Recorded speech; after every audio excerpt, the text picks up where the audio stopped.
انا رجعت. انتوا فاكرين انكم مش هتشوفوني التاني؟ انا صحيت. اولا بعتذر لكل الناس على الفتره الكبيره اللي انا قعدت فيها ما نزلش الفيديوهات. الفتره دي خلتني اعرف قد ايه انا بحب القناه دي والكوميونتي اللي احنا عملناه.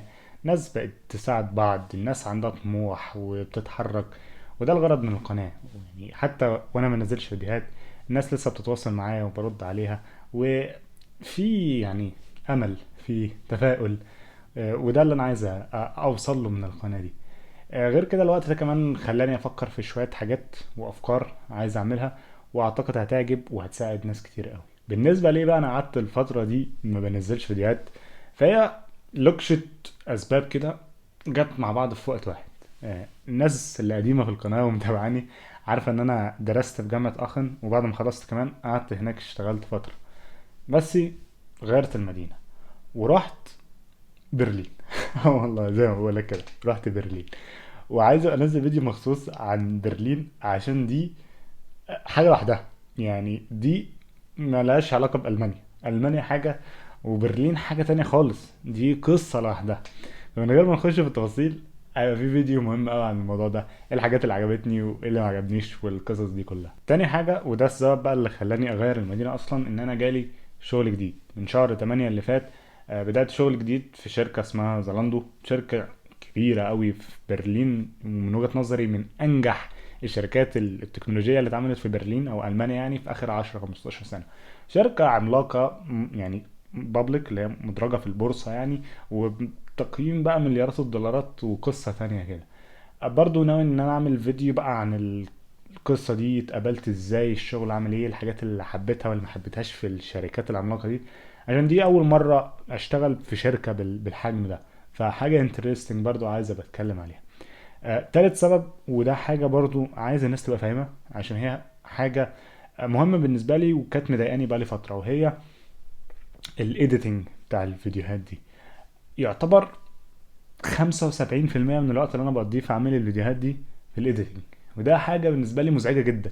لان انا شايف ان الفكره او الاستفاده من المحتوى نفسه، من الكلام اللي انا بقوله، والمفروض ان هو هيساعد الناس او يفيدها بطريقه معينه. فان انا اقضي اغلب وقتي ان انا اجهز الفيديو ان انا احطه على اليوتيوب، دي بالنسبه لي حاجه مضايقاني بقالها فتره. الحل اللي انا يعني بقيت استخدمه في اخر كام فيديو ان انا اجيب فيديو اديتور هو يقعد يعمل لي الفيديوهات دي. فمن الاخر يعني بتبدل وقتك بفلوس، يعني بتسيف شوية وقت وبتدفع فلوس اكتر. بالنسبة لي ده احسن، لان في الفترة اللي احنا فيها دي بالنسبة لي الوقت اهم من الفلوس. بس الفكرة في حوار الفيديو ايديتنج ده، زي اي مهارة او شغل تقدر تعملها من البيت، انك ممكن تشتغل مع اي حد. فانت بس لما تيجي تجيب فيديو اديتور مش بتنافس الناس اللي هي في بلدك، لا انت بتنافس العالم كله، لان البني ادم ده يقدر مثلا يعمل فيديو اديتنج لشركة في امريكا او يوتيوبر امريكي وهكذا. فالمنافسة دي بتعلي السعر، ده حاجة مفهومة طبعا. فاما تبقى قناه صغيره لسه يعني بتدخل فلوس قليله او ما بتدخلش فلوس اصلا خالص، فصعب انك تقعد تنزل فيديوهات باستمرار، لان انت مربوط بالبادجت اللي معاك. تمام، كان عندك افكار في دماغك ومحتوى عايز تعمله ومش عارف ايه، انت مربوط بالبادجت وعدد الفيديوهات اللي انت تقدر تدفع فلوسها. كلام منطقي صح كده؟ وكمان يعني ده بيفرق في الكوانتيتي، زي ما قلنا عدد الفيديوهات اللي انت تقدر تنزلها، كمان بيفرق في الكواليتي.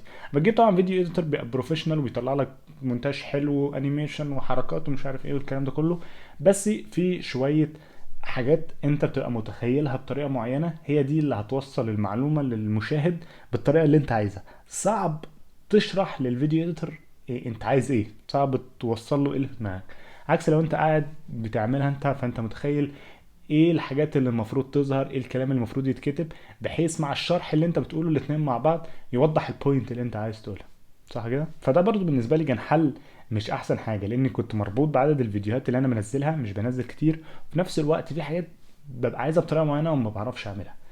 فقعدت في اخر فتره اي مشكله عندي في السوفت وير، انا مبرمج، فقعدت اخر كام شهر كده اشتغلت على فيديو ايديتنج سوفت وير عشان يظبط الدنيا، يعني ايه، يسهل الكلاكيع اللي احنا بنقابلها عشان نedit الفيديو. وفكرت فيها كده، اغلب السوفت وير اللي معمول طبعا للبروفيشنال فيديو اديتورز عشان يطلعوا افشخ حاجه، بس ده في اغلب الاوقات مش اللي انا عايزه. انا عايز حاجه تخلي الفيديو ممتع اكتر وتوضح البوينت اللي انا عايز اقولها. مش عايز حاجه فانسي قوي كده. فانا عايز من الاخر حاجه اقول له يعمل ايه ويعملها لي، بس كده. اعمل اديت للفيديو زي ما انا بعمل اديت للدوكيمنت. ده اللي انا قعدت اعمله في اخر كام فتره. لسه ما عنديش خطه بقى كامله انا هعمل ايه بالسوفت وير دوت، بس عايز اعرف ايه المشاكل اللي ممكن تبقى فيه، فاقعد استخدمه عشان اعمل اديت للفيديوهات دي. والفيديو اللي انا بتكلم فيه ده اصلا معمول بيه، فدي حاجه ظريفه. فمن الاخر يعني كده، الاستقرار في الشغل، الاستقرار في السكن والمدينه والكلام ده، والسوفت وير اللي انا عملته، اعتقد لوكشة الحاجات دي مع بعض هتحطني في بوزيشن كويس ان انا اشتغل اكتر على القناه، انزل فيديوهات اكتر وانتظم، ويبقى في تواصل احسن ما بيني وما بين الناس اللي متابعاني.